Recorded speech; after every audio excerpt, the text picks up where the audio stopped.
Morning students. Today we will do exercise 4.2. Question number 2. The question is, give first the step you will use to separate the variable and then solve the equation. Okay, so first you have to separate the variable and then you have to solve the equation. So what is the variable here? See the first part of this question. A, 3L equals to 42. So what is the variable here? It is L. Okay, L is the variable. Variables are the unknown quantities. Okay, the unknowns whose values are not given. So this L is the variable here. So first we have to separate it from this 3. So how we will separate? See here, it is 3L. So this is 3 into L. So how we will remove this 3? We will divide this both the sides by 3. So we will write dividing both sides by 3. Okay, so what we will get? 3L upon 3 is equal to 42 upon 3. Okay, so now 3 is in the numerator and 3 is in the denominator, so we can cancel them. And here 42 and 3 will also be cancelled. 3 ones are 3 and 3 fours are 12. So what we will get? Here we are getting L and here we are getting 14. So the value of L is 14. Okay, so this is the required solution. Now students, the H part, it's 20t is equal to minus 10. Okay, so what is the variable here? The variable is t and this 20 is multiplied by t. No sign means multiply sign. Okay, so now we have to remove this 20.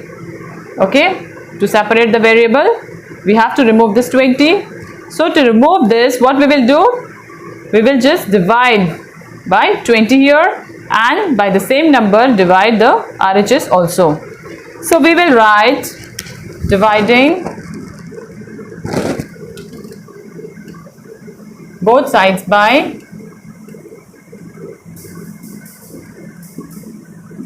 20. Okay, so 20 of t is upon 20 is equal to minus 10 upon 20. Okay, both sides we have divided by 20.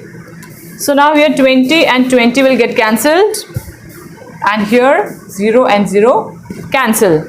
So what remains? LHS we have only t and in the RHS what we have? Minus 1 upon 2.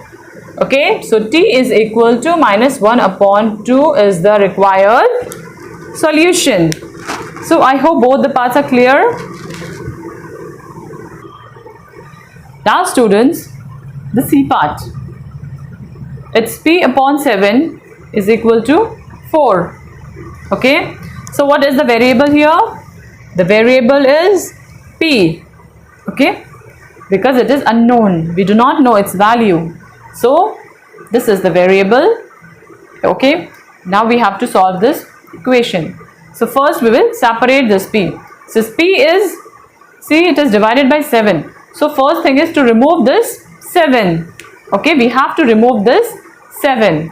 So how can we remove this 7? It is in division. So to remove this, what we will do? We will multiply this by 7. If we multiply, then they both will cancel, isn't it? So what we will do? We will multiply by 7 on both the sides. So we will write multiplying both sides by 7. Okay, so what will be the this LHS? We will multiply it by 7. Okay, and in the RHS also we will multiply by 7. Okay, now see here, 7 and 7, one is in the numerator and one is in the denominator, so they will cancel. So what we will get here in the LHS? Only P remains, so this implies P is equal to, and here 4 into 7 is how much? 7 4 ja 28. So the value of P is 28. I hope it is clear. So whenever we have division form, we will multiply both sides. Okay, now the G part. It is A upon 5 is equal to 7 upon 15. What is the variable here? The variable is A. Okay, so now we have to separate the variable from this 5. So again this is a division. So what we will do? We will multiply both sides by the denominator here, which is 5.